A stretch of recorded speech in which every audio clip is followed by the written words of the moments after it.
Kyrie to the Knicks? What? Kyrie Irving. Wow, there's never any shortage of drama or entertainment with him. I'm a believer that Kyrie Irving should go to the Knicks and that the Nets should get rid of him as soon as possible. Now, I know his name has been floated in the news recently from the Nick Wright tweet where he said there are a handful of Kyrie trades that potentially make sense for the Nets.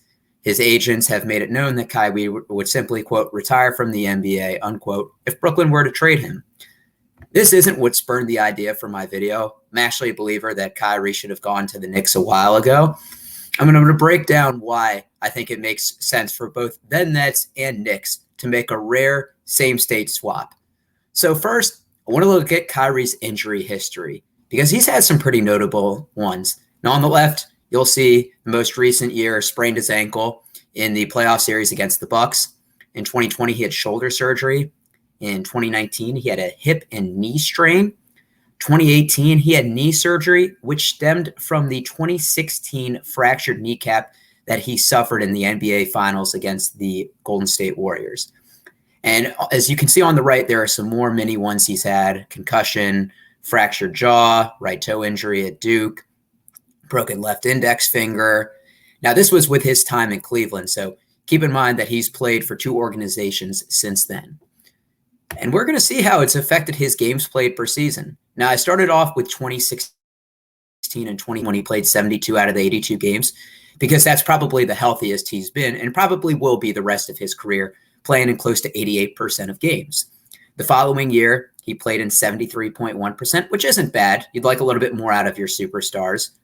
In 2018 to 2019, he played 67 out of 82 games, about 82%. But the last two seasons, in 2019, 2020, obviously the pandemic shortened one, but he only played 20 games prior to that because of shoulder surgery, his first year with the Nets.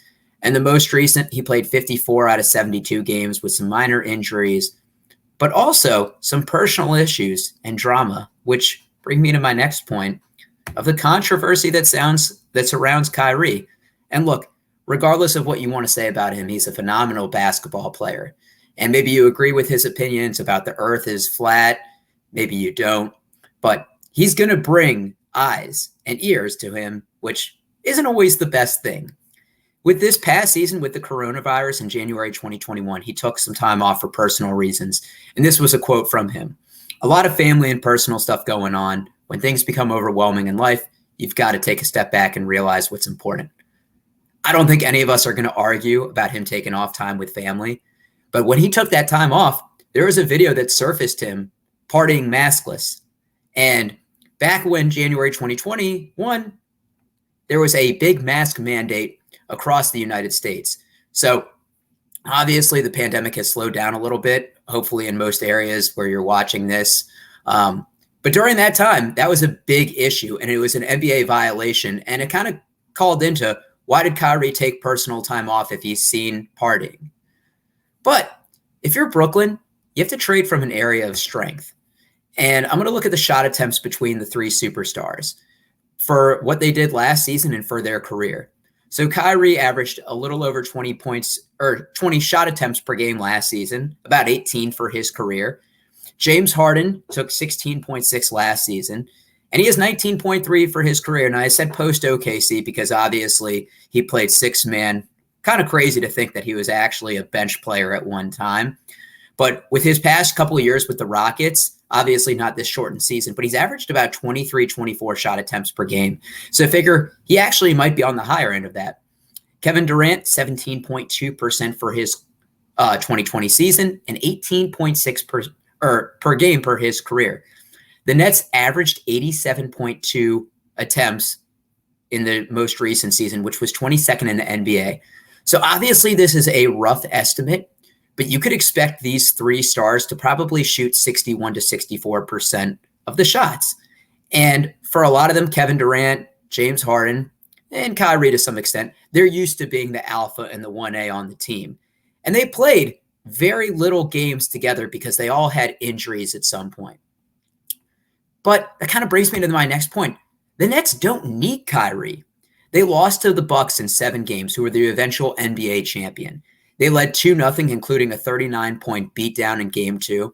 James Harden played with a hurt hamstring. That's something he injured during the regular season, and he was kind of forced to play in the playoffs once Kyrie had that ankle sprain if there was any chance for them to succeed. They had a rookie head coach in Steve Nash who looks very promising, but in terms of the in-game adjustments, the X's and O's, that's something that any first-year coach is going to have some issues with. And this was also an all-in year for Milwaukee. They've constantly disappointed. They haven't made it to the NBA Finals with Giannis, Middleton. They made the trade for Drew Holiday. This was a year that they were very desperate to win.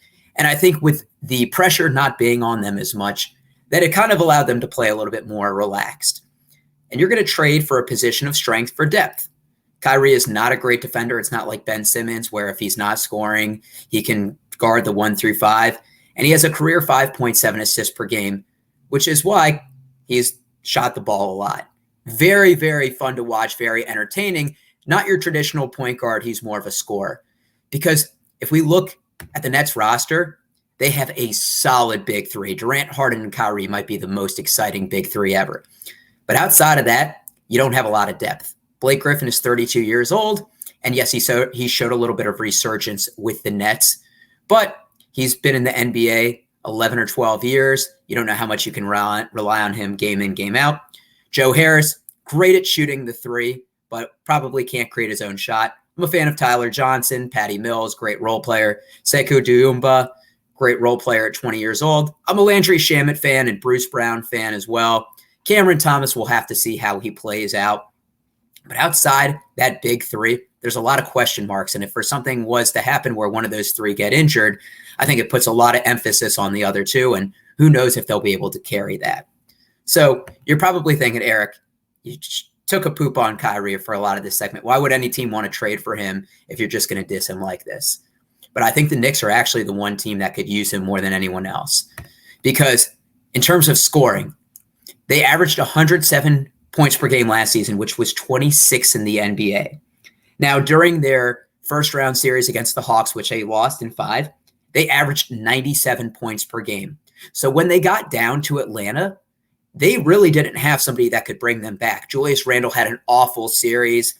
There wasn't really anyone that was that certified go-to scorer because they need that more than they need the defense. They held their opponents to 104.7 points per game, which was first in the NBA. And that's what's going to happen when you have Tom Thibodeau, is you're going to have a defensive-minded coach, a defensive-minded philosophy. It's a great way to keep in games, but if you do get down, you're going to need somebody to bring you back. Who's going to be the face of the franchise? Julius Randle. He looked great. That's a value signing. And he looks like he could be a borderline superstar, but he's not there yet. Obi Toppin. He's 23 years old. He's one of their most recent picks. He was injured to begin the year. He showed some athleticism, but do you think he's going to be a star that you build around? Same with Kevin Knox. They kind of have that log jam at the forward position. So I think guard is really where they need to improve. They have Kemba Walker, they have Derrick Rose, but I don't think those are going to be the future of the team. And lastly, they need to sell tickets. And to quote Stephen A. Smith, Kyrie Irving is box office. When you look at the Knicks 2020 attendance, I'm not going to look at the most recent year because obviously each stadium had their own sets of guidelines with the pandemic, with social distancing. But the last full season in the NBA, they averaged about 18,811 participants or attendee per game, which is 10th in the NBA. That's their lowest number since 2007. So at the end of the day, this is a business, and you want to sell tickets, and love him or hate him, Kyrie is going to put people in the seats. So you're saying, Eric, what could a team trade? What would the Knicks trade for Kyrie? So I put together a potential package. Now, I think there's a couple ways that you could restructure this. But I think you're going to have to send Kemba Walker and Derrick Rose to the Nets because you're going to give them that depth they need at point guard, whether they want to have Kemba start, which is what I would do, Derrick Rose coming off the bench. They're not much younger or not much older than Kyrie. Derrick Rose is 32. Kemba Walker is 31. Kyrie Irving is 29. And Kyrie Irving probably has as extensive as an injury history with them. You're going to include Obi Toppin or Kevin Knox. Once again, you have that log jam at the small forward position. Kevin Knox is 22. Obi Toppin is 23. That's a future star that Brooklyn can build around in the future. of course. Right now, they would be a good role player and some young energy they need and a future first. For the Nets, you're basically just sending Kyrie Irving. Javon Carter is kind of just to have that 2-for-2 swap and a future second so that the draft picks kind of match up. Now you're saying, look, you've mentioned everything. Yes, there is some risk with Kyrie Irving. He has that injury history that we've talked about, and it's extensive. Kyrie Irving has been in the league since 2009. He's no spring chicken, and at 29 years old, he's played a lot of games, especially with the Cavs postseason run. There's also going to be some unpredictability.